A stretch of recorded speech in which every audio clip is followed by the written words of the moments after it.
البوليساريو تبتعد عن الكفاح المسلح في الصحراء وتعرض على الرباط أن يكون شريكا في السلام. ما معنى هذا الكلام؟ ماذا تريد البوليساريو في هذه اللحظات بدون أي شك؟ شفتيش هذوك البوليساريو دايرين مناورات عسكريه في تندوف؟ ما غادكش الحال ولا ما سمعتيش؟ ماشي في تندوف، ماهمش دايرينها في ولاية تندوف وين كاين مقر الولاية، راهم دايرينها في المنطقة اللي راها مدتها لهم الأمم المتحدة. لا هذيك منطقة جزائرية ما مدتها لهمش الأمم المتحدة. هكا راك انتي حنا رانا عندنا 2,381,000 كيلومتر مربع. كيفاش الأمم المتحدة تجي تقول لنا طرف من الأرض مدوه؟ بصح الامم المتحده راهي دي ميستوغا وهذوك اللي يجوا من اسبانيا وكلشي راهم عارفين بلي عندهم هذيك المنطقه المحدده لهم. هذيك كيفاش الجزائر المنطقة المحددة أراضي جزائرية يديروا فوقها استعراض عسكري؟ يديروا خاطر هي في القانون الدولي اخي. هذيك المنطقه علاش يدخلوا لها بلي سي باسي؟ هذيك المنطقه محدده لهم من الامم المتحده، معروفه بلي هذيك هي أرض جزائرية، اراضي جزائريه وعاطينها للاجئين كيما اللاجئين تاع سوريا راهم في تركيا واللاجئين الفلسطينيين. كش لاجئين في العالم يخليهم يديروا استعراض عسكري وبالمدرعات والسلاح والجيش وكذا؟ بصح يا اخي انت عن بالك الامم المتحده ما راهاش تشوف؟ غير انت راك تشوف ولا حنا رانا نشوفوا؟ لو كان جاو خاصهم من راهي تشوف بصح درك حنا السياده تاعنا كيفاش اراضي جزائريه الناس يستعملوها باش يديروا استعراض عسكري. نعم اخي راهم معروفين باللي لاجئين حنا ما نتعداو عليهم، ما يتعدوا، راهم قاعدين في المحيط نتاعهم، البيريمتر نتاعهم.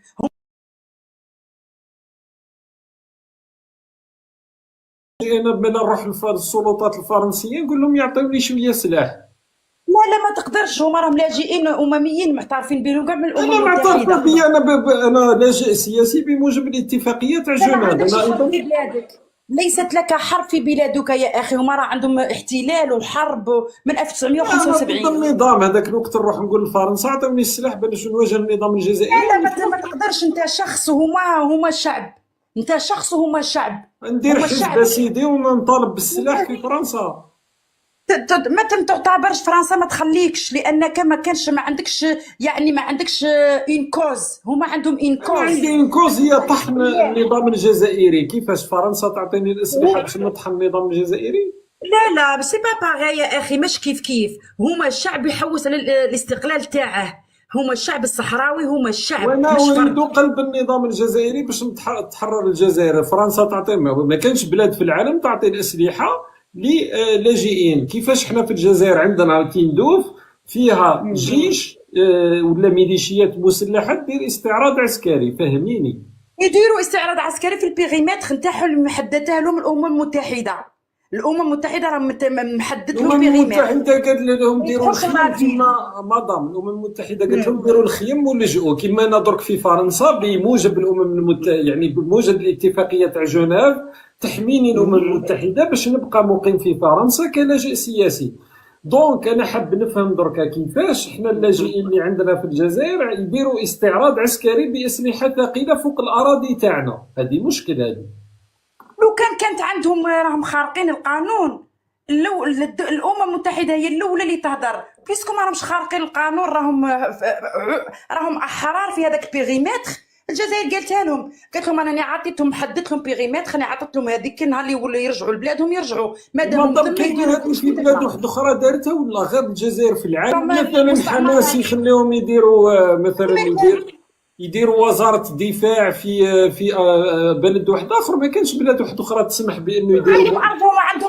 عندهم غزه، كانوا يديروا في الانفاق وكل شيء في غزه، كانوا يحاربوا في ارضهم في البوند غزه. البوليساريو علاش ما يروحوش يحاربوا في ما تسميه ارضهم؟ باسكو عندهم بلادهم، عندهم ارضهم غزه، راهم كانوا في غزه. والبوليساريو علاش ما يروحوش للصحراء ويواجهوا الجيش المغربي ولا يطحنهم؟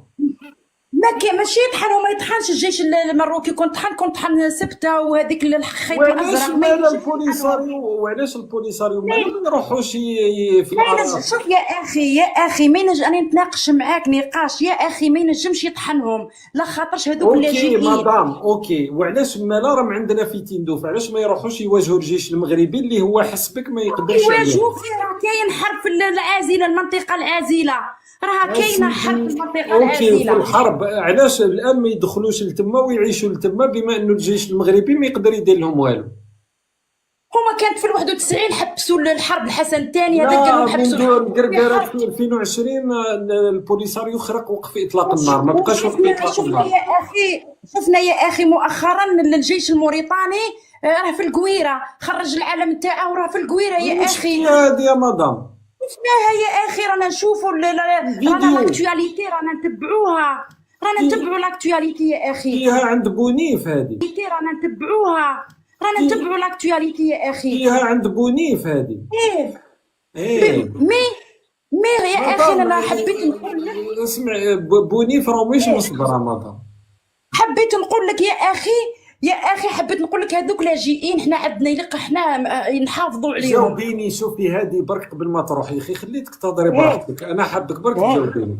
درك البوليساريو انت قلتي لي تندوف جزائريه ما يتجرأش الجيش المغربي باش يطلق سماره اللي طلقوا عليهم وكل شيء، راهم في المنطقه العازله يحاربوا. واش راه في تندوف اداره مقادرين. تندوف جزائريه ما يتجرأش الجيش المغربي باش يطلق اي رصاصه في هذيك اراضي جزائريه. واش بيك بصح في لو كان يدخلوا الاراضي المحرره يطحنهم الجيش المغربي. يطحنوه ولا يطحنهم هذاك شغلهم، هذيك الاراضي المحرره اللي عندنا. الكلام الاول تاعك انه الجيش المغربي ما يقدر يدير والو، لا البوليساريو راهم مخبيين في تندوف عند اللاجئين، ما يقدر يدير والو. فوالا دونك راهم متخبيين في تندوف، هذوك اللاجئين ما يقدر يدير لهم والو في ارضنا، هذيك في ارضنا. الاستعراض داروا في تندوف، داروا في اسر. بس راني نهضر لك على يا اخي المناطق العازله يقدروا يديروا مناوره حرب ويضربوهم هذيك شغلهم. في المناطق العازله راهم ما يقدروا يديروا والو مع الجيش المغربي الا لما يدخلوا الجزائر، باسكو الجزائر دوله معترف بها في الامم المتحده، دونك المغرب مش راح يدخل في حرب مع الجزائر. بصح هاد الناس البوليساريو راهم مخبيين في تندوف بهم بسلاحهم. هذوك اللاجئين المتحده راهي حاميتهم، الجزائر حاميتهم، حتى واحد ما يقدر يقيسهم في الجزائر. اصبري واحد ما يقيسهم، بصح البوليساريو ابراهيم قالي الزعيم تاعهم وكلش كامل راهم في تندوف عندنا، راهم في السكان، ضرب الشعب، ضرب المدنيين بالنابالم. منين البوليساريو كان وقتها يحارب في المغرب ويحارب في موريتانيا، هو ضرب المدنيين هذوك اللي جاو عندنا لاجئين كانوا مدنيين. كان يضرب في البوليساريو اللي هازين السلاح بعثهم الى جهنم. وين المشكل؟ راه كاين واحد الدوكيومونتير يا اخي انا شفته، الدوكيومونتير نتاع من كان هكا اللاجئين هما غير اطفال ونساء وشيوخ، ويضرب فيهم المخزن نتاعهم. وهذيك انا شفت الدوكيومونتير هذا، كان شفته بعينيا. لو كان تدخل في جوجل وتدير 1975 السكان الصحراوي اللاجئين، كش ما تشربي دواء هكا ولا يعني ادويه تاثر شويه على العقل ولا لا؟ لا نقول لك في الحقيقه هذوك لاجئين حنا لازمنا نحموهم، نحموا اللاجئ كيما انت حاميتك فرنسا، نحموهم. ثاني فرنسا راهي حاميتك، حتى واحد ما فرنسا ما تعطينيش السلاح مدام، فرنسا ما تعطينيش السلاح. خاطرش انت شعبي، انت فرد وهذوك شعب، هذه هي لا ديفيرونس. فهمتني يا اخي؟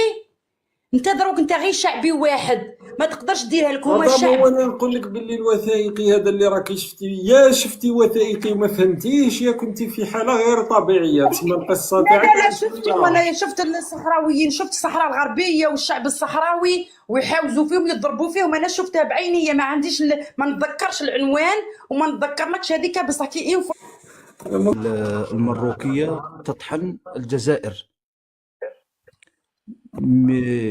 من أين ناحية راك تشوف فيها الأخ العزيز؟ راك داير نواظر ولا نحن نعلم بأنك راك خدام معاهم؟ أنا ماذا بيا ولد بلادي خير من اللي يروح يسرق.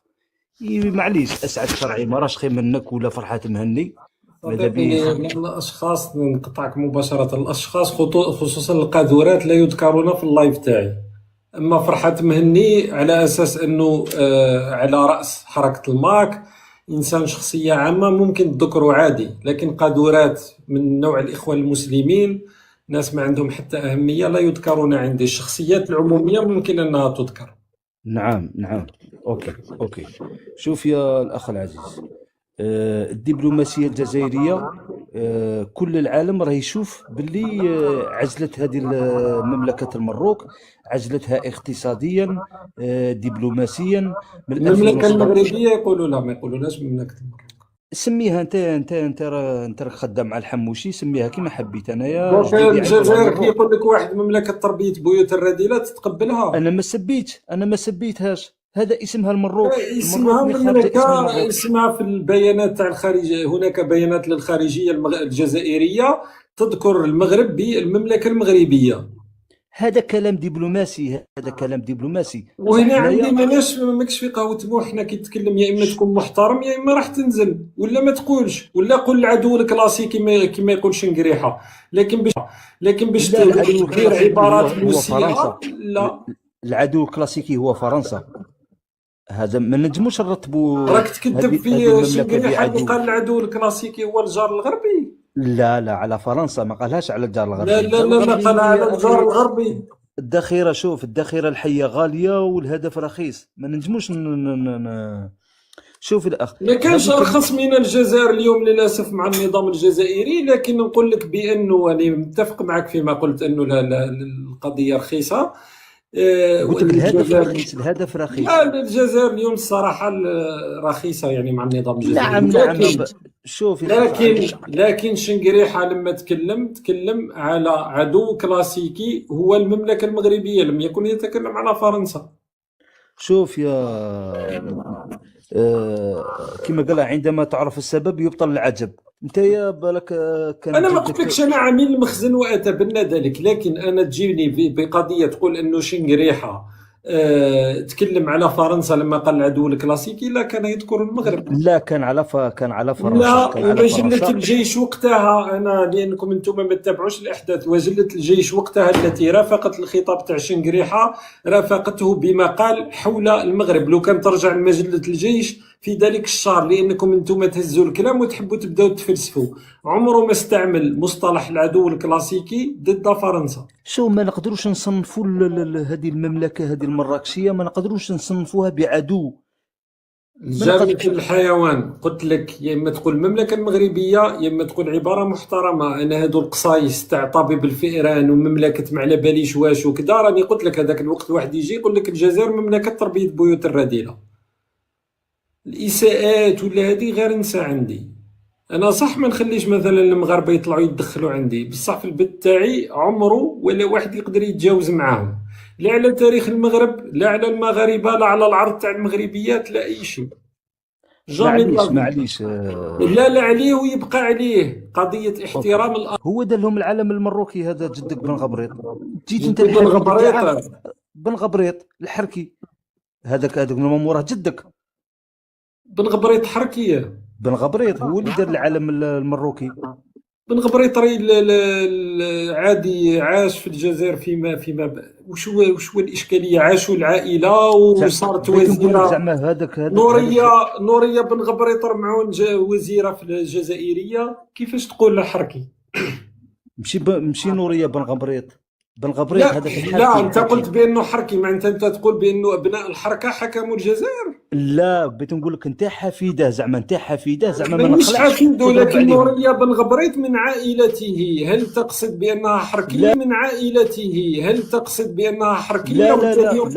لا. بن غبريط مشى مع فرنسا وهي اليوم راهي في الجزائر تقول عليها بنت حركي وهو ماشي حركي. لا، نهضر على بن غبريط اللي اسس العالم المروكي. هذيك راهم بالفي بي ان يجبدوك، وهي اليوم راهي ماهيش في السجن اولا، وراهي عندها المكانه تاعها في الجزائر، والابن تاعها راهو مسؤول جزائري. على بالك شكون هو بن غبريط اللي راني عليه، اللي اسس العالم المروكي؟ هذاك هو راهي من العائله تاعو. لحظه والابن تاعها اليوم راهو دبلوماسي جزائري، معناتها يقدر يتابعك قضائيا لانك وصفته بانه من ماشي هذا بن غبريط. هل تعرف شكون هو بن غبريط ولا ما تعرفش؟ وش هو العلاقه تاع نوريه بن غبريط معاه؟ بن غبريط هو اللي كان عايش في المملكه مع لي فرونسي كان عايش مع هو اليوطي، نوريه بن هو اللي غبريت اسس العالم المروكي. هي من عائلته، انت قلت عليه حركي لا معناتها ماشي من درك عائلته، دقيقه عائلته. ماشي من عائلته هي. نو ماشي من عائلته بن غبريط. اني ماشي والله ماشي باسكو يسموها بن غبريط صافي يدير نوريه بن فاميلا تاعها. نوريه بن غبريت رمعون ماهيش من العائله تاعو. شوف انا جاري سموه نوريه بن جبار، غبريت انا جاري ما يعرف والو تاع النكوه كيف راهي هي تكلمت انها تفتخر لانه هو من اسس المسجد الاعظم في باريس، وهي من تكلمت دبلوماسي بانها ابنه حركي ولا بانها من عائله تنحدر من قدور بن غبريت اللي وصفته بالحركي. نعم انت البسودو تاعك لحظه الجيريان دي زاد نعم بي 1. نعم نزيد لك انه النظام الجزائري انه في وزاره الشؤون الدينيه الجزائريه يحتفون بقدور بن غبريت. لماذا؟ لانه يعتبرونه هو مؤسس المسجد تاع باريس. المسجد تاع باريس اللي اليوم العميد تاعو يلتقي مع تبون دوريا ودائما يحتفي. تبون نفسه احتفى بقدور بن غبريت واعتبره شخصيه تاريخيه كبرى. تجي نتايا دركا تصفه الحركي. شوف انا باش معناتها نسهل انت عليك تطعن الامور. في عبد المجيد، تطعن في عبد المجيد تبون. شوف باش نسهل عليك الامور، الا كان هي تفتخر كما كتقول انت، انا جامي شفتها. راهو تبون يفتخر بقدور. اسمعني خليني نكمل. الا كان هي تفتخر بهذا قدور بن غبريط، انا نقول لك هذه بنت حركي، وروح قولها بلي هذا محروسه. قال لك شكون اللي احتفى لحظه وتبون اللي يعتبر قدور بن غبريط بانه لا شخصيه تبون ما يحترفش بالحركه، ما يحترفش بالحركه تبون. من اسس المسجد تاع باريس. من اسس هذيك بينه وبين لي فرنسا. هو فرنسي، هو ماشي جزائري كيما انت ماشي جزائري. انت ماشي جزائري انت. لا صدقني شوف نقولها لك، قدور بن غبريط الدولة الجزائرية نقول لك أنا تعتبره شخصية كبرى لأنه أسس المسجد الأعظم في باريس حسبهم. كان ساهم على بطبيعة الحال هو الفكرة تاع اليوطي، لكنه ساهم في ذلك. ونضيف لك انه قدور بن غبريط احتفي به رسميا من الدولة الجزائرية. لا اعطيني دليل على كلامك هذا. راهو ماشي دليل، راهو المؤسسة. راك تروح لوزارة، راني عطيتك. لا ما نروحش للوزارة. اعطيني دليل من عندك انت دركا، اعطيني دليل. ما تكلمش كلام انشائي، كلام مخزني. صديقي راهو ماشي كلام انشائي، راهي اصلا هي كانت ادوات في الجزائر في الجامعات الجزائرية تحتفي بالشخصية هذه. راهي كاينه هذه بن غبريط دركا، راهي كاينه. صديقي انت راك دخلت في حيط. الابن تاعها راه كاين، راه دبلوماسي جزائري. الا كان ولدها هذا ولا بنتها تفتخر بهذا. شوف انا اتمنى لك، انا هذيك وين عايش في بلجيكا وعايش في شالوروا، روح قول لها باللي قال لك انت يا حركيه وبنت حركي، والدوله الجزائريه ما تفتخرش بالحركه. اوكي المشكل هو اذا تدخل للجزائر وما على باليش اذا المقطع هذا اطلعوا عليه راح يطرح لك اشكال. لا نقول لك الدولة الجزائرية شريفة وما عندها تصلة مع الحركة. هادو راهم يشوفوا في الجزائر في التلفزيون كيما نتايا غادي كي تكبر دير 80 عام غادي تبقى تشوف في الجزائر في التلفزيون. انا مانيش الموضوع، يخرجوا ولادك يلعبوا مع الدراري، يبقوا يعايرهم يقول لهم بكم حركي، حتى انت ما غاديش تخرج من بيتك. الموضوع هو انك قلت بان الدوله الجزائريه مدخل مسؤولين الجزائريين هم ابناء حركه، لانك تقول بانه مثلا مسؤوله جزائريه هي من عائله بن غبريط وهو حركي، هذه حاجه. وانه اليوم دبلوماسيين جزائريين من هذه الاصول، رغم انه احنا قالوا لنا باللي لا. انا لست ضد هذا بالمطلق، بصح انت نهار تدخل الجزائر معناتها انت مواطن جزائري تجي تقول لي الكلام هذا وانا استفيد منك صراحه. معليش تبغي ندخل الجزائر وندير لك اللايف ونهضرها قدام الكوميساريه ولا قدام لي جوندام ولا قدام الرئاسه، نديرها لك ثاني، ندير صاحبي قسطو هذيك بينك وبينهم. انا ما عنده ما دخلني. انا باش نبين لك باللي الدوله الجزائريه شريفه. هادو الحركه هادو صاي بوندي باغا مع فرنسا. بوندي باغا كتبت لنا اليوم بانه الدوله الجزائريه وظفت يعني مسؤوله جزائريه ساميه مازالت تتقاضى الراتب تاعها الى يومنا هذا كوزيره سابقه، وعندها يعني اسهامات في البحث العلمي يعني في الدبلوماسيه الجزائريه. راك تقول عليه بانه حفيد تاع حركي قدور بن غبريط. يعني شوف اليوم الدوله الجزائريه حسبك انت اللي متخبي وراء هويه مزوره لكن لا يصعب ايجادك، راك تقول لنا بانه الدوله الجزائريه توظف ولادهم اذن لهم بوتفليقه يدخلوا البلاد باسكو ولادهم ما عندهم ذنب، وتبون ما نحملوش مسؤوليه تاع باواتهم.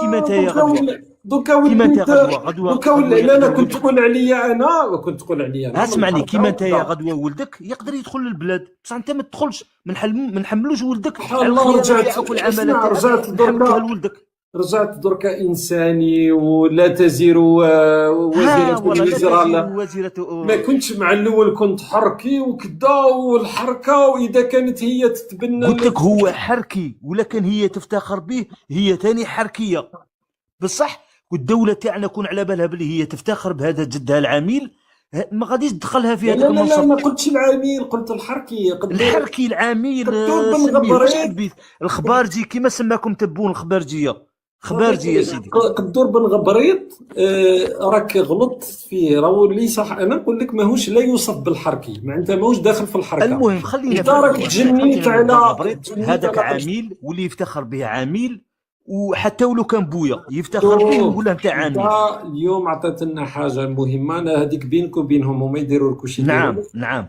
انا يهمني انت قلت لنا بانه في الدوله الجزائريه اليوم هناك احفاد حركه هم مسؤولين، وانه هذا شوقي بن زهره يعارض لا لا ما النظام. قلتش ما قلتش كاين الناس ما هذو قلتش. هذا حتى هو هذه الكلام بالغبريط اللي دخلت في صديقي. وقت المافيا، حتى هذه ولدها بالغبريط دخلت في وقت المافيا ومن بعد طردوها. ولدها دارت راه مازال غلطه صديبو راهي في الحبس في بالي، شي راهي في الحبس. لا ماهيش في الحبس، لم تحاكم ماليش في ولم الحبس. تحاكم. ايوه المهم راهي حره وراه اسمع وراهي مواطنه جزائريه وراهي وزيره سابقه معناتها راهي عندها اطار لو كان يوصل المقطع هذا وتشكي بيك وتدخل للجزائر صدقني صاي نعرف صراحة بلي الدوله تاعنا عندها كيما جات لا. عامله. وكون جات كما تقول كيفاش هذه المخابرات تخلي الدبلوماسيه الجزائريه يدخل حفيد حركي كدبلوماسي. لو كان حاجه اخرى نقولوا معليش، مي يدخل كدبلوماسي وانت اليوم تجي كمواطن جزائري تقول لنا بانه قدور بن غبريط هو حركي ودرك حفيدو راهو في منصب جد حساس في نيويورك باش تكون على بالك في البعثه. هي لو يدز معاهم هذا ولده لا بغى راه في بلاصه ترامب كاع. شكرا لك. شوف انا احييك أنا هادي انك بن غبريط. هضرت لنا على الحقيقه تاع الدوله الجزائريه. شوف انا هادي اليوم. بن غبريط كنت تشكي بيا ودخلني للتريبينال، غادي نقولها قدام الجوج، نقولها هل تفتخري بهذا قدور بن غبريط؟ كي تقول لي واه نقول لها انت يا عامله كيف على بالك باللي كاين واحد قدام الجوج نقولها لها انا. كاين باحث تبع لما تجلنا قال بانه قدور بن غبريط يهودي وهي وزيره ما باش تكون تعرف انه غبريط كي تقول لي واه نقول لها انت يا عامله كيف على بالك باللي كاين واحد قدام الجوج نقولها لها انا. كاين باحث تبع لما تجلنا قال بانه قدور بن غبريط يهودي وهي وزيره ما باش تكون تعرف انه لا ما صدقوش ما تبداش توعوع. راني نقول لك صراحه شوف ما بعيدا كاش حاجه تبروفي باللي هذا فاميلتها. صديقي راه ماشي حاجه كاش حاجة تبروفي. اسمع الاسم راهي ماشي هي. اكتب من بعد الشروق ونوريه بن غبريط واكتب قدور راح تلقى نوريه بن غبريط نفسها تفتخر بقدور بن غبريط. والدوله الجزائريه قلت لك خصوصا مؤخرا تحتفي بقدور بن غبريط لانه اصلا عنده علاقه بالمسجد الاكبر في باريس الذي تسيره الجزائر. تبون روح كتب تبون شمس الدين حفيظ كم من مره استقبل العميد تاع مسجد باريس اللي ويحتفي بقدور بن غبريط اللي هو الشخصيه الرمز لهذا المسجد. ندخل نشوفها ما ننجمش، انت ما عندكش مصداقيه. صديقي راك وصفت شخص يعتبره النظام الجزائري شخصيه وطنيه. خليني ندخل انا نشوفها. بالراس. ما راش عندك مصداقيه ما ننجمش نصدقك انت حتى أنا النظام المهم الفرنسي اسمع داير فيك المهم انت جزائري طلعت قلت لي باللي الدوله الجزائريه فيها الحركه واحفاد الحركه. شكرا لك يا صديقي الضحكه تاعك راهي تكفي. شكرا لك. ما على باليش العلم الجزائري جو مانيش نشوف البسودو تاعك صديقي. مساء الخير.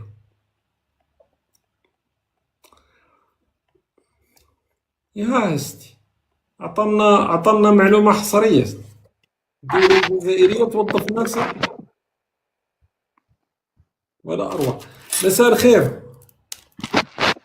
شوقي نسقسيك، نهار تموت انت يدفنوك في فرنسا ولا في المروك؟ لا